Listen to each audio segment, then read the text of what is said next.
107,2 Morata FM, jalur musik dan informasi. Selamat pagi, kerabat Morato. Radio Morata FM kembali mengundang Anda untuk bisa bergabung di dalam zona bebas bertanya.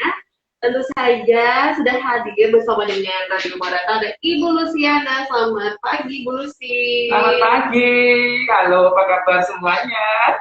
Kabar baik. Baik ya, oke. Jadi kerabat Morata selain bisa menyimak Radio Morata di udara, Anda bisa ikutan live Instagramnya Radio Morata, @Radio Morata FM, supaya bisa tanya-tanya juga boleh di kolom komentar atau bisa tetap kirimkan WhatsApp di 081234 1472272 atau kolom komentar Instagramnya Radio Morata yang sedang live @Radio Morata FM. Jangan lupa follow dulu ya. Karena kita akan membahas lebih dulu pertanyaan yang sudah masuk. Selamat pagi untuk Naura yang ada di Madiun. Jadi pertanyaan Naura sendiri ini bagaimana ya Bu memastikan minat kita itu di bidang apa? Boleh atau tidak diberikan cara untuk bisa berikan tes terhadap diri sendiri? Lebih kemana? Ya, oke. Yang penting adalah sekarang hobi ya. Hobi kita itu kemana ya? Paling tidak itu kita melakukan segala sesuatu itu dengan suka. Atau mungkin waktu kemarin masih sekolah ya, masih kuliah mungkin.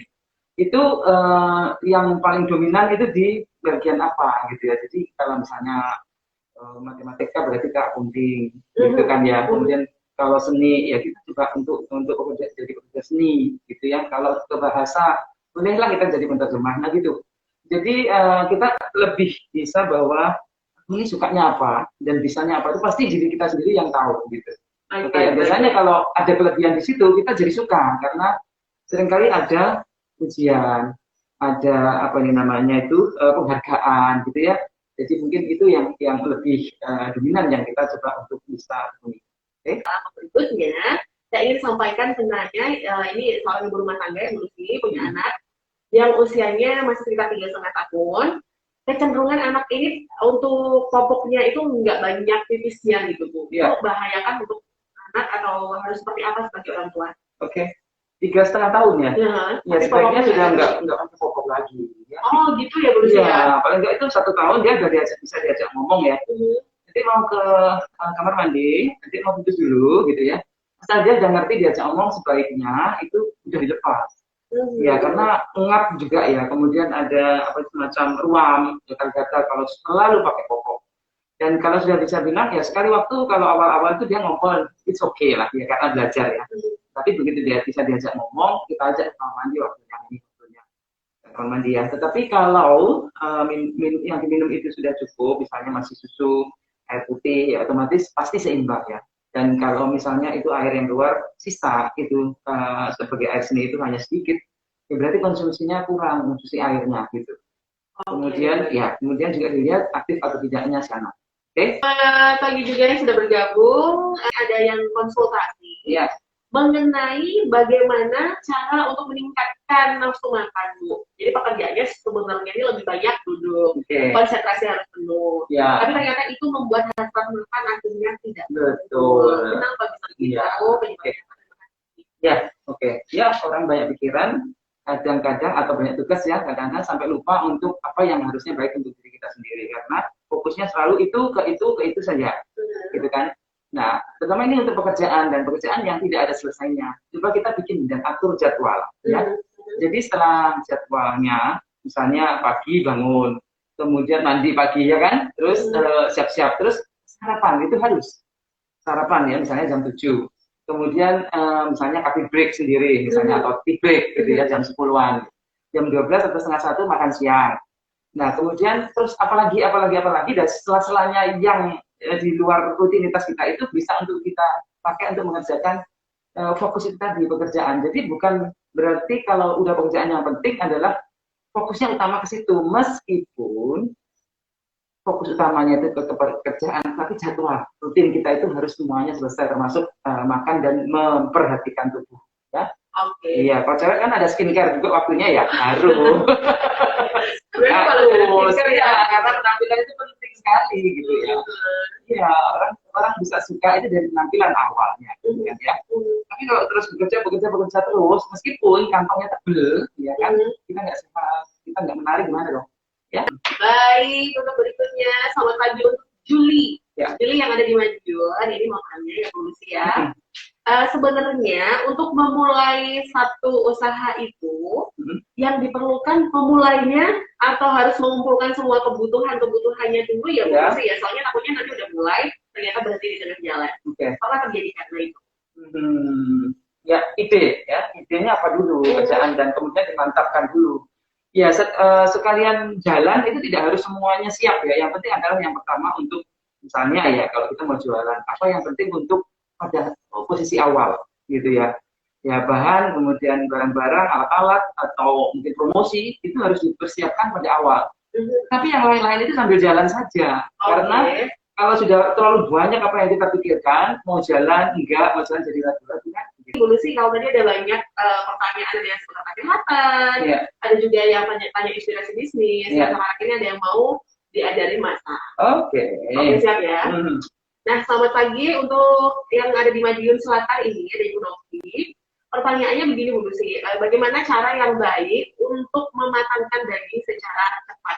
Karena seringkali masak daging itu pasti butuh proses yang lama. Gitu. Dan itu aja. Terima kasih moderator. Sama-sama. Terima kasih Bu Lucy ya. Terima kasih ya untuk pertanyaannya. Oke, keren sekali ya. Memang begitu. Semakin kita keburu-buru masak daging, itu dia semakin karet gitu. Nah, sebaiknya gini, pada saat kita memasak atau misalnya merebus ya, atau mengungkep ya, atau membumbuin dulu atau memarinate gitu ya. Ya, oke. Ya gini, jadi ada prosesnya. Misalnya merebus itu justru tidak dengan api yang terlalu besar.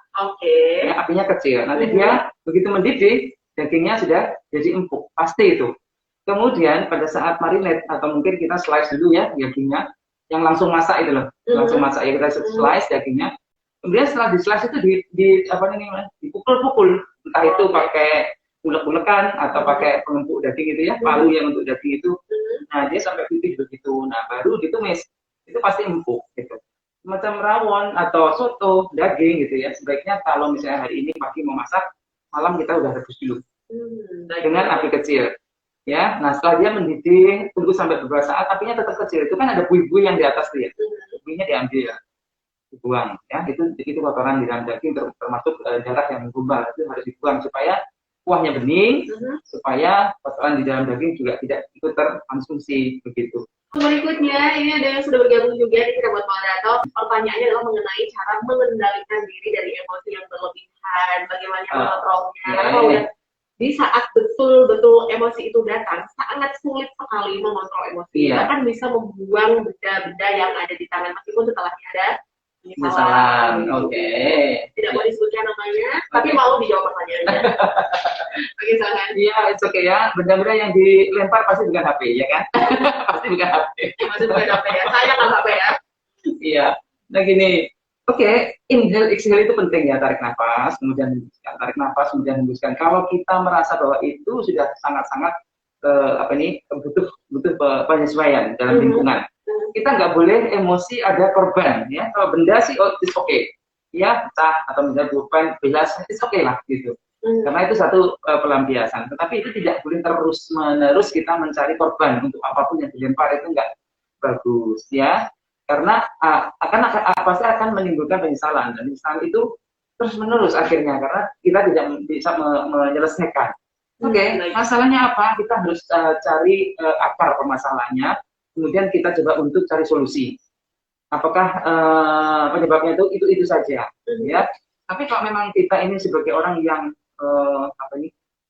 sangat emosional, nah itu yang perlu kita harus perbaiki. Untung-untung karena sudah tahu bahwa ada kita sendiri udah tahu bahwa ada emosi yang meluap-luap pada saat tertentu ya.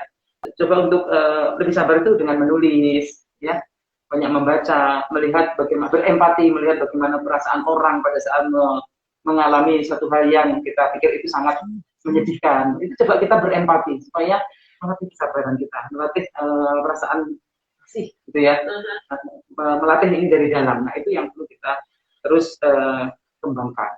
Baik, nah, tapi kalau ada pertanyaan bagaimana menghindarkan diri dari uban, gimana? Uban itu ya kalau salah cepatnya ya di semir, tapi dengan kolagen. Sekarang tuh banyak sekali pil-pil kolagen, permen-permen kolagen yang ditawarkan, itu bagus sekali ya.